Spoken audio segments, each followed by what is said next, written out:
Buenas, buenas tardes, estimados alumnos. Mi nombre es Pedro Navarrete. Estamos en el máster en Administración de Contratos para la Industria Minera, Extractiva Minera. Yo soy el profesor de este módulo que corresponde al marco legal del contrato y el cual versa sobre 5 tópicos que se agrupan en 4 módulos. El primer tópico corresponde a derechos reales y personales, el segundo corresponde a actos jurídicos y que se ve en un mismo módulo con responsabilidad, su definición y su clasificación. El tercer módulo corresponde a derecho laboral, que dice relación con los contratos, y el cuarto, procedimientos laborales, que ahí vamos a ver el procedimiento laboral de tutela y el procedimiento de aplicación general, ordinario. Bueno, dicho lo anterior, pasamos a referirnos a los temas que nos convocan, que dicen relación con el primer módulo, que corresponde a derechos reales y personales. Previamente al tema de entrar a los derechos reales y personales, vamos a hacer una pequeña introducción. ¿Qué es el orden público? Hablamos del orden público, la gente dice el orden público. Hay un orden público y un orden público económico. Los dos los vamos a ver aquí. Y el orden público se puede definir en términos comunes como un conjunto de principios e instituciones que se consideran fundamentales en la organización de un país y que inspiran su ordenamiento jurídico. ¿Ya? Entonces, principios generales, instituciones, Constitución, Estado, todos esos elementos conforman la definición de orden público. ¿Y cuáles son las manifestaciones del orden público? En realidad, el orden público tiene para el mundo del derecho múltiples manifestaciones, según sea el área jurídica que se analice. Y en términos muy generales puede decirse que integra el orden público todo aquello que viene impuesto a las personas y que actúa como un límite a su libertad. Entonces, en rigor, todo aquello que impone ciertas restricciones que viene impuesto por la autoridad y que actúa como un límite a la libertad de las personas se entiende que es de orden público. Me explico, entre otras cosas, casi toda norma de orden público. ¿Ya? ¿Por qué? Porque nos impone ciertas restricciones. Por tanto, de este modo, en el derecho privado el orden público actúa como un límite. Como estamos en el derecho privado, estamos en los contratos, en el derecho privado el orden público actúa como un límite a la autonomía y la voluntad. ¿Y qué es la autonomía y la voluntad? No es más que la voluntad expresada en actos externos y que afecta directamente a la celebración de los contratos. ¿Ya? ¿Y qué efecto puede producir las normas de orden público? Pueden declarar nulo o insaneablemente nulo o inexistente el contrato que podamos firmar, dependiendo del objeto, la causa, todo. Según el contenido también se habla de un orden público económico, un orden público político, un orden público laboral, todo dependiendo del contenido. ¿Ya? También el orden público también tiene relación con el respeto al ordenamiento jurídico. Y el orden público habilita a la administración pública a través de la ley para imponer ciertos órdenes, prohibiciones y sanciones. Desde el punto de vista del derecho administrativo, la noción de orden público constituye un título de intervención, en un sentido que a causa del proceso de expansión del derecho penal que viene en algunos países. ¿Ya? El orden público, ese es el orden público. Ahora vamos a ver qué es el orden público económico.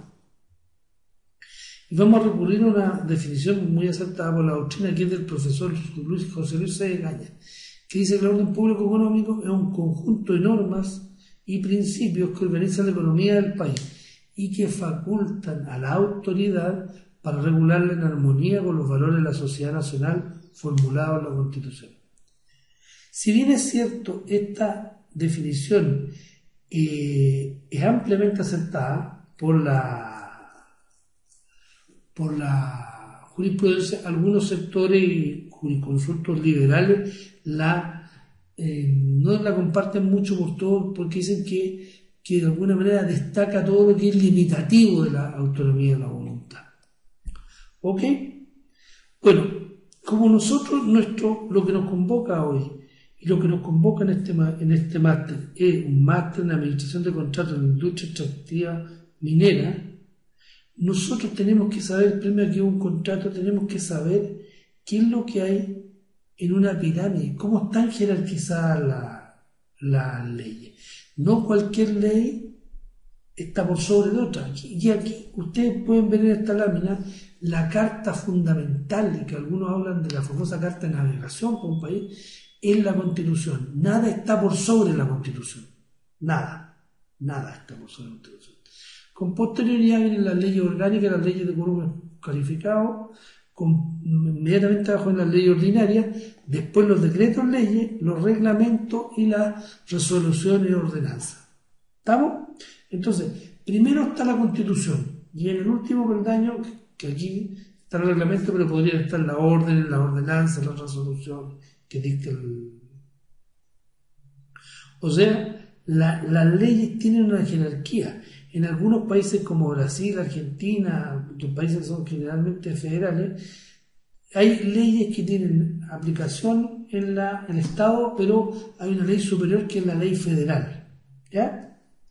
En Chile la jerarquía es la siguiente. En la Constitución que organiza el Estado, ustedes van a ver en la Constitución pública, si algunos tienen interés de revisarla, que ahí están las descripciones de temas como la nacionalidad, quién es chileno, temas como cuál es el objeto de la nación o el Estado, cuáles son los poderes constituyentes del Estado, cómo se relacionan entre sí, el Poder Judicial, el Poder Legislativo, el Poder Ejecutivo, cuáles son las materias propias de cada uno, están también en la Constitución, lo que dice en relación con la forma de organizar la propiedad, los derechos y deberes constitucionales, están también la referencia a las Fuerzas Armadas, a la Contraloría, al Consejo, al Tribunal Constitucional, a todas las organizaciones más importantes de donde se ejerce el poder. ¿Ya? ¿Estamos? Los tratados internacionales también entran como una ley. Hay dos teorías, unos que dicen que entran directo, otros dicen que tienen que ser incorporados paulatinamente a la ley chilena. ¿Ya?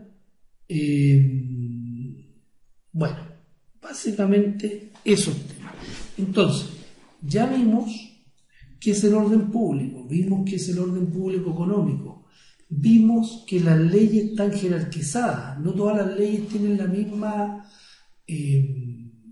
mismo nivel jerárquico, por lo tanto no puede haber una ley que entre en colisión con la Constitución, porque esa ley puede ser declarada inconstitucional por el tribunal, o un reglamento tampoco puede entrar en colisión con la Constitución. ¿Ya? Vimos también cómo opera la jerarquía de estas normas. Primero está la Constitución y en el último lugar están los reglamentos de esta pirámide que está aquí. Ahora vamos a entrar a los derechos personales y los derechos reales. ¿Por qué? Porque más adelante vamos a ver que de un contrato emana un derecho real. Perdón, disculpe, emana un derecho personal. Y vamos a ver por qué es necesario conocer la definición y que no es más que la mirada del otro punto de vista de la obligación. En un contrato hay alguien que está obligado a algo y alguien que tiene un derecho a exigir que haga o no haga algo. ¿Ya?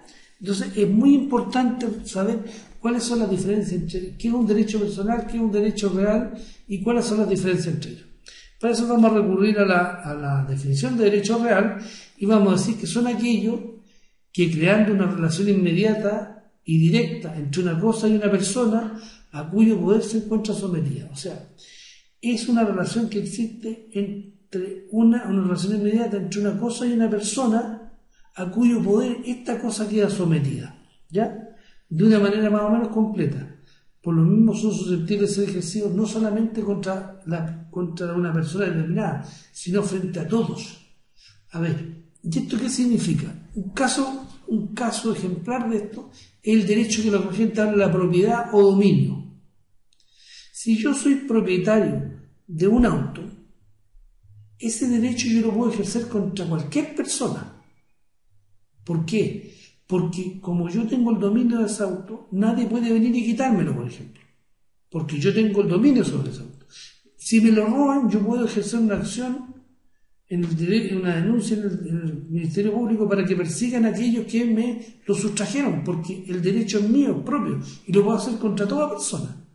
¿Ya? Por lo tanto, otros expresan otra definición, es una definición tradicional de Aubry, un gran teórico francés, del cual ustedes saben deriva nuestro Código Civil, del Código Napoleónico, el Código Civil francés. Otros expresan simplemente que los derechos reales son los que se atribuyen al titular un señorío o poder inmediato sobre la cosa, señorío o poder que es pleno e ilimitado, o es menos pleno o limitado. El dominio y la propiedad en Chile es el derecho real, la propiedad. ¿Estamos? Ahora, ¿cuáles son los elementos del derecho real? Los elementos constitutivos. Un sujeto activo o titular que tiene el poder o señorío sobre la cosa de una forma total o parcial, y la cosa que es objeto del derecho que siempre es determinada, individual o específicamente. ¿Cómo se clasifican los derechos reales? Como principales y accesorios.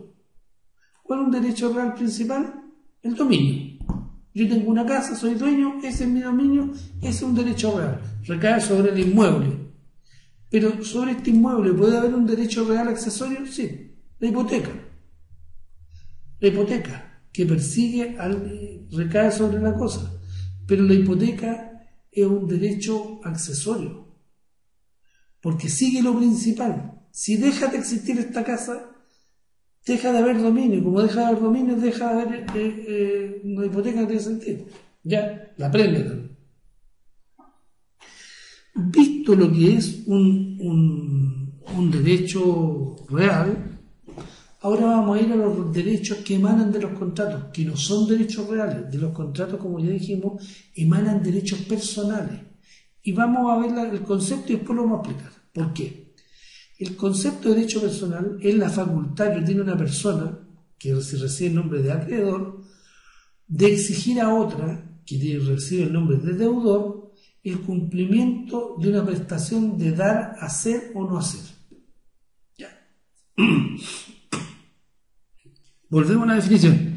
Es la facultad que tiene la persona que recibe el nombre de acreedor de exigir a otra que recibe el nombre de deudor el cumplimiento de una prestación que consiste en dar, hacer o no hacer algo.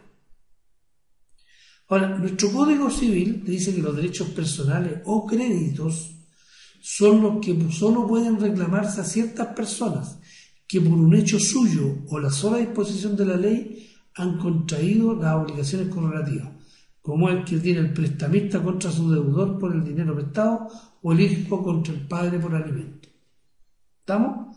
A ver, mi derecho a alimento, eventualmente si yo fuera un niño, no lo puedo ejercer contra cualquier persona. Lo tengo que ejercer contra mi papá, mi padre. Por tanto, a diferencia del derecho real, el derecho personal yo se lo puedo exigir a determinadas personas que por un hecho propio o por la ley se han obligado conmigo a dar, hacer o no hacer. ¿Ya? Entonces, los elementos constitutivos de un derecho personal. Está el acreedor, el deudor y el objeto del derecho. ¿Y qué puede consistir en dar? ¿Qué significa la acción de dar? Dar es entregar. Y en materia de inmueble, entregar es otorgar el dominio, hacer posible que el otro posea la casa. ¿Ya? Hacer. ¿Qué significa hacer? La realización de un hecho positivo. Por ejemplo, usted me contrata para que yo venga a su matrimonio y toque órgano, o pongamos la música para que sus invitados bailen y todo lo más. Usted me cancela un dinero y mi obligación es venir a mezclar música, a traer música, a estar permanente en un determinado periodo de tiempo. Ahora, hay obligaciones de no hacer, que significa abstenerse de hacer algo. ¿Qué obligaciones están muy relacionadas? Como ejemplo, aquellos contratos en materia laboral, por ejemplo, que yo me obligo a, una vez que dejé de cumplir una función, a guardar un secreto absoluto respecto de las materias que tomé conocimiento en virtud de mi cargo. Es un tema muy común respecto a los fiscalizadores del Estado. Y La ANI, ¿sabe lo que usted es la ANI? La ANI es la Agencia Nacional de Inteligencia. Cuando usted firma un contrato con la ANI y pasa a ser funcionario, hay una cláusula que dice que usted deberá mantener reserva absoluta sobre los temas que ha tomado conocimiento mientras fue funcionario de la ANI, durante el tiempo que fue funcionario y durante toda la vida. Esa es una obligación de no hacer. Usted no puede develar ninguna información que haya obtenido respecto de eso. Ahora, clara como definimos los derechos reales y los derechos personales. Ahora vamos a hacer un paralelo. Que las personas que intervienen en el derecho real hay una persona que interviene.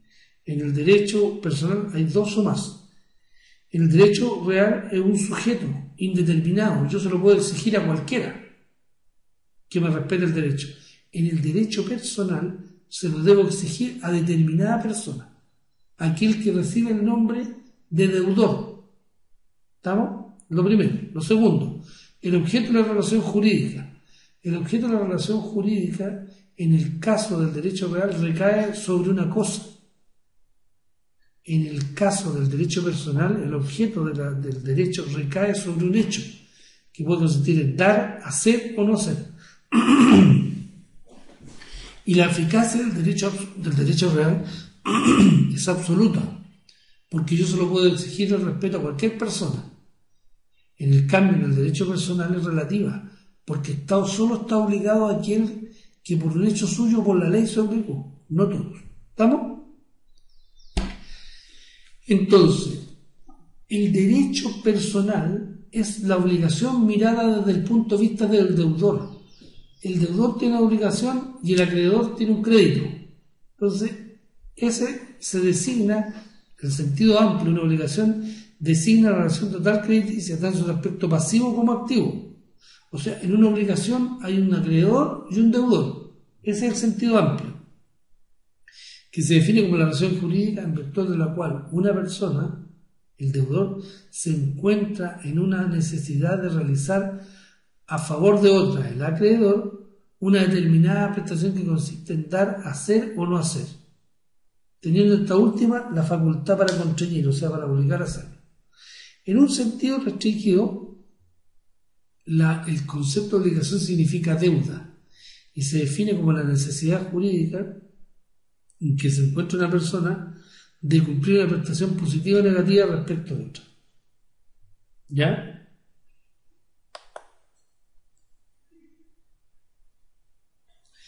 Entonces, en este módulo hemos hablado de una serie de conceptos. Hemos hablado del orden público, hemos hablado del orden público. ¿Qué es el orden público? ¿Por qué es relevante para los administradores de contratos el orden público? Pero ¿por qué es más relevante el concepto de orden público económico? ¿Ya? Hemos definido también, y hemos hablado del orden público económico, hemos dicho y hemos presentado una pirámide donde está la jerarquía de ley, que en el vértice superior se encuentra la Constitución y en la base se encuentran los reglamentos. Hemos definido cómo opera esta base en términos de cuáles son las mayores, la que tiene mayor jerarquía y de ahí hacia abajo cómo va funcionando. Hemos definido lo que es un derecho real, hemos definido lo que es un derecho personal, hemos contrastado, hemos definido cuáles son los elementos de cada uno del derecho real y del derecho personal, hemos clasificado los derechos reales y hemos visto los elementos constitutivos de ambos derechos, para finalizar con un paralelo entre los derechos reales y los derechos personales y con la noción de obligación, que no es más que mirar el derecho personal desde la perspectiva del deudor. Lo que para un acreedor es un derecho personal, para el deudor es una obligación. Es lo mismo, el mismo hecho, pero es una obligación. Yo tengo un derecho personal de exigir a esta persona que vino y se contrató conmigo para poner la música en mi matrimonio, y la obligación que tiene él es cumplir, poner la música dentro de un determinado horario. También a mí, el que soy deudor, puedo tener el carácter de que soy acreedor. ¿Estamos? Entonces hay una noción amplia de obligación que mira tanto al deudor como al acreedor, pero hay una noción restringida de la obligación que la asocia a la deuda, a la conducta que debe ser observada por el deudor, de tal manera de cumplir una contraprestación que consiste en dar a hacer o no hacer. Bueno, queridos alumnos, este es el primer módulo que corresponde a los derechos reales y personales. Muchas gracias.